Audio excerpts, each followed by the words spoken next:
सडकमा मोटरसाइकल चलाउँदा basic traffic नियम पनि नमान्ने माननीयको मुखबाट संसदमा बडा बडा नीति नियमका प्रवचनहरू गुन्जिएको। म ती सीएका विद्यार्थी माननीयलाई र अन्य माननीयहरूलाई सभामुख महोदय मार्फत चुनौती दिन चाहन्छु।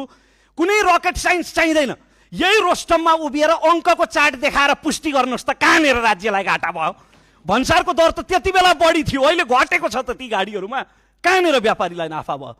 यो संसदको रोस्टममा उभिएर पुष्टि गर्नुहोस्, म हार स्वीकार्न तयार छु। जुन पार्टीका मेरै नामका गृहमन्त्री हुँदा यो देशमा जेनजी बालबालिकाहरूको नरसंहार भएको थियो, त्यही पार्टीले तिनै जेनजी शहीदको सम्झनामा संसदमा पार्टीगत मौन धारण गरेको।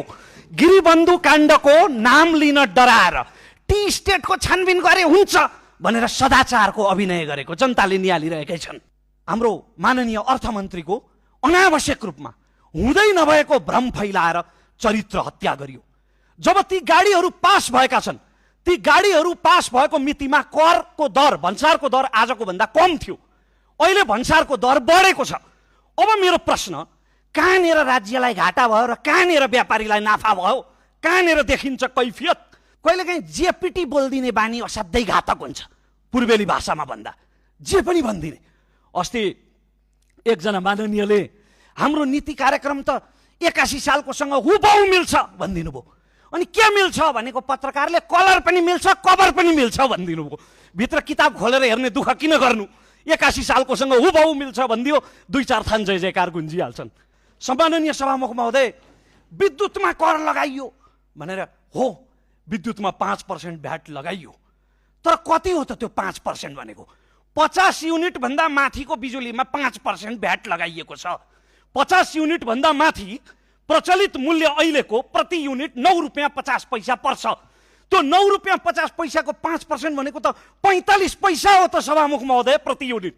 प्रति युनिट 45 पैसा भनेको मैले यदि 100 युनिट बिजुली खपत गरेँ भने मलाई पर्ने करको भार भनेको महिनाको 22.5 रुपियाँ हो। साँच्चै अन्याय भएको हो त मलाई।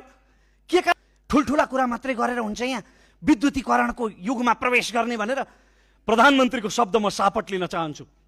अनि सब स्टेसन र ट्रान्सफर्मर रुखमा फल्छ, त्यसका लागि स्रोत चाहिँदैन, त्यसका लागि विद्युतमा यसपटक म ऋण खान्छु तर तिर्दिनँ भन्ने त उही मेरा काकाको तर्क जस्तो भयो त।